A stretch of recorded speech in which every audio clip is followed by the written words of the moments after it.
عن أبي هريرة رضي الله عنه عن النبي صلى الله عليه وسلم أنه قال: يغفر لأمته في آخر ليلة من رمضان. قيل: أهي ليلة القدر يا رسول الله؟ لا، ولكن العامل إنما يوفى أجره إذا قضى عمله، أو كما قال عليه الصلاة والسلام. وقال رسول الله صلى الله عليه وسلم: للصائم فرحتان، فرحة عند الإفطار وفرحة عند لقاء ربه، أو كما قال عليه الصلاة والسلام. Урматтуу жамаат, биз мына Рамазандын акыркы күндөрү отурабыз. Бүгүн Рамазандын 28-и бүтүп, 2 түн калды. Ыйык кечеде турабыз. Ушул акыркы күндөрү дагы пайгамбарыбыз саллаллаху алейхи ва салламдын бизге айткан хидаяттары бар. Өзгөчө мынабы айт күнүнүн түнү, айт күнү, ушул боюнча силерге кыскача 2 хадис айтып кетейин. Биринчи хадис Абу Хурайра разıyallahu anhu пайгамбарыбыз саллаллаху алейхи ва салламдан риwayat кылат. Пайгамбарыбыз саллаллаху алейхи ва саллам айтты: менин үммөттөрүмдү Аллах таалам Рамазандын акыркы түнү кечирет деди. Сахабалар сурашты: я Расулаллах, ахия лейлатул кадр? Ал түн кадыр түнү болобу? Ошон үчүн кечиреби дегенде пайгамбарыбыз: ла, валакиннал амил иннама юваффа ажраху иза када амала. Жок, андай эмес. Бир адам амал кылса, иш кылса, эмгек кылса, ошол акысыны эмгегин аяктагандан кийин, ишини бүткөндөн кийин алат деди. Экинчи хадис пайгамбарыбыз саллаллаху алейхи ва саллам айтат: лиссаими фархатан. Орозо кармаган адамга 2 Алла таалам сүйүнүч берет дейт. 2 курсанчылык берет. Бирөөсү индал ифтар, оозун ачкан учурунда. Экинчиси инда ликаи рабби, Аллах субхана ва таалага жолуккан учурда дейт. Мына ушул 2 хадистен билинет, Лейлатул Кадр сыяктуу эле мына айт түнү дагы эң кадыр бартуу, эң зарыл, маанилүү түндөрдүн бири. Себеби адам баласы бир иш кылса, ошол ишти аяктагандан кийин акысын алат. Сен бирөөгө барып жумуш кылсаң, анын ишини бүтүрүп берсең, бүтүргөндөн кийин сага акыңды берет, патасыны берет, анан жөнөтөт. Аллах субхана ва таала дагы мына ушул бизге 1 ай орозо кармагандан кийин, акыркы түнү кармап бүткөндөн кийин Аллах субхана ва таала өзүнүн фазлы карамы менен бүт бардыгынын ажырыны, акысыны, соогуну берем дейт. Пайгамбар саллаллаху алейхи ва салламдан хадис келет. Аллах субхана ва таала фериштелерден сурайт: бирөө бир иш кылды, амал кылды, амалын бүттү, не болот дегенде фериштелер амалын бүткөн болсо, алардын акысыны толук бериш керек дейт. Дегенде Аллах субхана ва таала: ва иззати ва жалали ва иртифаи шани ла гфиранна лахум ва таржиуна магфуран лахум.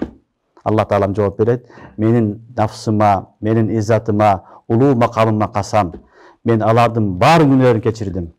Алар хадисте айтат: фаяржиуна магфуран лахум. Ошол айтка келген адамдардын бардыгы күнөөлөрү кечирилген абалда кайтат дейт. Ошондуктан бул күндөр балдар, бул түндөр өтө ыйык күндөр. Өтө ыйык күндөр. Ар бир саат, ар бир секунд, ар бир минут балдар маанилүү, өтө маанилүү. Аллах субхана ва таала кечирем деген, рахматы жааган вакыт ушулар калды. Ошондуктан айттын күнү дагы оюн күлкү менен эмес, айттын күнү да түнү дагы неменен? Ибадат менен, истигфар менен, тооба менен, ибадат менен, Алла таалам дуаларыбызды кабыл кылгын, орозобузду кабыл кылгын деп өткөзө турган түн. Себеби эң акыркы нерсе, ошол эң ибадаттын акыры каймагы, магызы балдар ушул күндөр болот. Ошондуктан бул күндөрдү оюн күлкү менен эмес, бул күндөрдү дуа менен, истигфар менен өткөзүш керек. Өткөн сабакта да айтканбыз, Рамазанда 4 нерсени көп кылыш керек деп. Ошонун бирөөсү истигфар. Истигфар кылыш керек. Себеби хадисте пайгамбарыбыз саллаллаху алейхи ва саллам 4 нерсени көбөйткүлө деген, ошонун башында истигфар келет. Демек бул истигфардын айы азыр дагы кеч эмес, 2 күн калды, истигфар көп кылайлык. Аллах субхана ва таала истигфардын берекети менен күнөөлөрүбүздүн баарын кечиргенге иншалла даяр турат. Биз гана кадам коюп Алладан сурашыбыз калды. Экинчиси, 3-чү калиманы көп окуш керек. Ашхаду ан ла илаха иллаллах вахдаху ла шарика лах, лахул мулк ва лахул хамд ва хува аля кулли шайин кадир. Муну жүргөндө, турганда, жатканда окуй бере турган нерсе. 3-чү амал, Алладан бейиш сураш керек.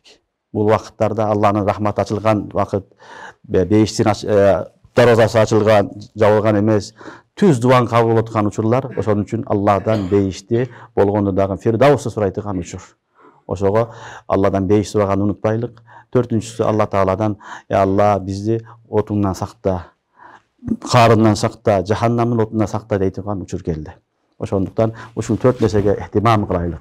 Себеби Алла пайгамбарыбыз саллаллаху алейхи ва саллям орозо айын 3кө бөлүп айткан. Аввалы рахмат, ортосу магфират, ахируху ит'ун минан нар. Дозоктон куткарат деген. Ошол дозоктон куткаратылган убакыт ушул келди. Ошондуктан негизги күндөр балдар саналуу убакыттар калды. Ошого эhtимам кылып, Алладан сурап, тооба кылатыган, көп ибадат кылатыган убакыт турат астыбызда. Анан айт күнү келди балдар. Айт күнү келгенде ислам дини бизге Аллах субханаху ва таала эки чоң майрам берген. Бирөөсү Эйдул Фитр, орозо айты. Экинчиси Эйдул Азха, Курбан айт. Экөө тең чоң майрам. Бирок Аллах субханаху ва таала эки майрамды эки чоң ибадатка байлап койгон. Эки чоң ибадат болот, артынан Аллах субханаху ва таала майрам кылып берет. Эйдул Фитрди 30 күн орозо кармайбыз. 30 күн орозо кармап, күнү нафсыңды, өзүңдү, көзүңдү баржаңды сактап, Аллага сыйынасың, орозо кармайсың. Аллах субханаху ва таала эми пенделерим мен айтканымды кылды, тазаланды деп аларга майрам кылып, не кылат? Эйдул Фитр берген. Бул 30 күн орозо калмагандан кийин жылына Аллах субханаху ва таала эми жегиле, ичкиле, ойногула, жыргагыла деп Аллах таалам Эйдул Фитрди берет. Яума аклин ва шурбин ва зикриллах, ау кама кала алейхи салату вассалам. Экинчиси Курбан айт дейбиз. Курбан айт бир жылда бир келүүчү хаж болот. Хаж улук ибадат, 5 фарздын бири. Ошо бүткөндөн кийин Аллах субханаху ва таала бенделерим, кулдарым алыстан келди, ушул жерге келип менин үйүмдү зиярат кылды. Мага жалбарып келишти. Буларды мен кечирдим. Эми буларга дагы эмне кыламын? Майрам кылып, дагы Алла таалам айт берген. Демек, эки майрам тең, эки чоң ибадатка байланган. Чоң ибадат аткарып атабыз иншалла, Аллахым кабыл кылган болсун. Артынан Алла таалам бизге майрам берген. Ислам дининде эки эле майрам бар. Ислам дининде майрам болсо, аны кантип майрамдаш керек, анын жолундагы шарият өзү айтат. Исламда жок майрам болсо, ал жок. Анын жол жобосу да жок, анын эчтекеси жок, көрсөтмөсү жок. Исламдын майрамы болсо, сөзсүз түрдө шариятыбызда аны кантип майрамдаш керек, кантип өткөзүш керек, аны дагы пайгамбарыбыз саллаллаху алейхи ва саллям айтып кеткен. Ислам дининде Аллах субханаху ва таала айтат: "Исаими фархатан". Орозо кармаган адамга эки чоң сүйүнүч бар дейт. Фархатун инда ифтар. Кечке шаңкап, курсаң ачкандан кийин тамакты көргөндө, сууду көргөндө сүйүнөсүң. Инсандын табияты. Инсан өзүнөн өзү сүйүнөт. Ага эчтеке жакпайт, болгону ушул суу жагат. Сүйүнөт, Аллах субханаху ва таала сүйүнчү кылып берген. Экинчиси ошондой кудду сүйүнүч болот балдар. Эң чоң сүйүнүч бул инда лиқаи раббихи. Аллахтын астына барганда. Себеби хадисте пайгамбарыбыз саллаллаху алейхи ва саллям айтат: "Ас-сауму ли ва ана ажзи бихи". Орозо меники, анын жазасын өзүм беремин деген. Ага сыйлыкты өзүм беремин. Аны канча экенин айткан эмес Аллах таала. Ошондуктан анын немеси орозо кармагандарга Аллах субханаху ва таала өзгөчө бир неамат берет. Ал Аллахтын астында болгон нерсе, ошол убакытта адам баласы өзгөчө бир курсан болот. Инда лиqa раббихи, өзгөчө бир курсан абалда болот. Аны биз тасаввур кыла албайбыз. Ифтар балдар эки түрлүү болот. Биринчиси ифтар күнүнө болот. Күнүнө биз кеч киргенде, убакыт киргенде, шам киргенде оозубузду ачабыз. Бул ифтар. Экинчи ифтар бар, ифтар кубура, чоң ифтар. Бул айтта болот. Айт келгенде бир жыл орозо кармадык, эми орозодон кутулдук. Эми кийинки орозого чейин бизге фарз орозо жок. Бул ифтар кубура. Бул чоң ифтар. Ошон үчүн эндал ифтар деген сөздөн билинет, далалатан нас менен билинет. Адам баласыга эмне экен? Айт күнү дагы аябай курсан боло турган күн болот. Ал Аллах таалага эмне деп курсан болобуз? Жеп ичкенибизге эмес. Алла, мага жашоо бердиң. Bir жыл орозодо келүүчү орозону кармаганга мүмкүнчүлүк бердиң. Товфик бердиң. Жакшы амалдарга товфик бердиң. Ушуларыңды кабыл кыла көр. Булардын жазасыны, bunun сыйлыгыны өзүң эртең өзүңө жолукканда өзүңдүн астыңда бер деген максатта адам баласы сүйүнөт. Ошон үчүн хадисте пайгамбарыбыз саллаллаху алейхи ва саллям ис-саими фархатан, орозо кырмаган адамга эки чоң сүйүнүш бар. Некен биринчиси энди ифтар оозо жаткан учурунда, экинчиси Аллах субхана ва таалага жолуккан учурда деди. Демек айт күнү дагы курсан боло турган күн. Айтта биз биринчи шүгүр кылабыз Аллага. Алла таала мүмкүнчүлүк берип, өлбөстөн ден соолугубуз менен орозо кармап алдык. Экинчи шариятыбызда Аллах субхана ва таала айттарда эң биринчи айт намазын койгон. Айт намазы Идил Фитрде да бар, Идил Азхада да бар. Biz kursan bolup en birinci Allah Teala'ga şükür kılıp Allah Teala'ga 2 rekat namaz okuyuz. Cemaat barı çıkıp alıp ayet namazını okuyuz. Bu oşol Allah bergen nimetige şükür kılabız. Hacılar hacılık kılgan üçün, biz bu yakta kurbançılık kılgan üçün, jana orozo karmagan üçün Allah Subhanahu wa Ta'ala'ga turup ne kılabız? 2 rekat namaz okuyuz. Bu şariatta bayramdagan jolunu көрсөтүп. Birinci biz jaratkan Allah Teala'ga razılçılığımızı bilgisip, Allah'ın astığında kulçuluğumuzu bilgisip 2 rekat namaz okuyuz. Anan şariatımız aytat, oşol uçurda ellerдің de ақысын ойлап койгула дейт. Жетимдердин, жесирлердин, кедейлердин de ақысын ойлап койгула. Анын үчүн шариатыбыз Идул Фитрде садакатул фитрди важип кылган. Kim nisapка жетсе, байлыгы, мүмкүнчүлүгү жетсе, ал адам садакай фитр берсин дейт. Садака фитрди дагы важип болушулугу ошо айт күнүн фажыры болот. Ошол күнү важип болот. Ошол айтка чыкканга чейин берген мустахап болот. Бирок ага чейин алдын деле берсе боло берет. Ошон үчүн шариатыбызда алдын ала берип койсоң, тиги адамдагы муктаждыгын, өзүнүн муктаждыгын алып, кийим алабы, эт алабы, өзүнүн зарылчылыгын бүтүрүп, элдер майрамдаганда алдагы кайгырбай, тилемчилик кылбастан, эл менен кошо майрамдаш үчүн шариатыбызда эмне кылган? Садакай фитрди важип кылган. Садакай фитр бир жылда бир берилет. Bunun türleri köp. Peygamber sallallahu aleyhi ve sellem hadiste buğdaydan degen, arpadan degen, kurmadan degen, meyizden degen. Bu oşol şartqa жараша бериле берет. Kim bay bolsa kımmatını versin, kimden akçası azırak bolsa arzanırağın versin. Kıskası veriş gerek. Bir yılda bir berile turgan amal. Bu ikinci ibadat ayet günü.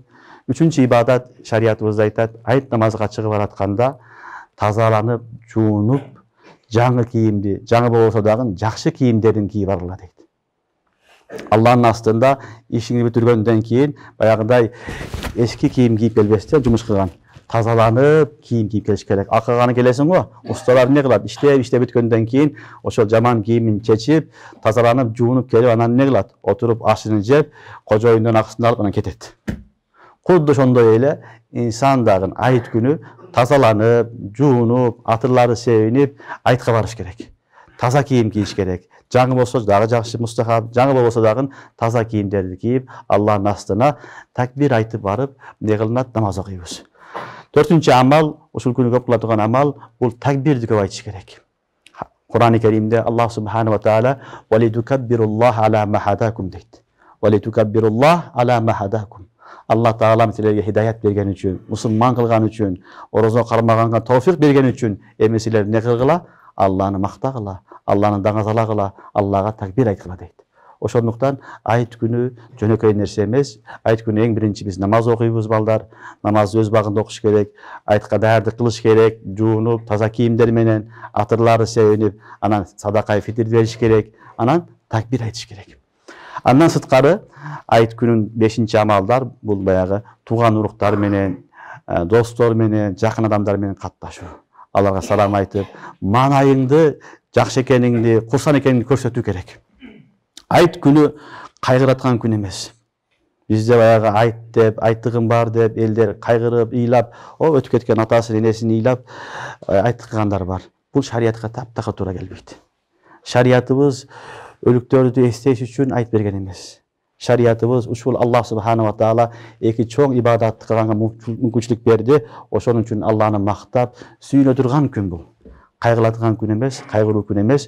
Бул сүйүнө турган күн. Ошон үчүн ушул күндөрү мусулмандар сүйүнүш керек. Алла таала жеткизди. Алла таалам жакшы амалдарга тawfik берсин деп сүйүнүп, албетте өткөндөрдү унутпаш керек. Алардын артынан ийсалы салат кылыш керек. Намаз окуп, дуа кылып, эстеп дуа кылса, шариатыбызда сөзсүз болот, дуаңда кабыл болот.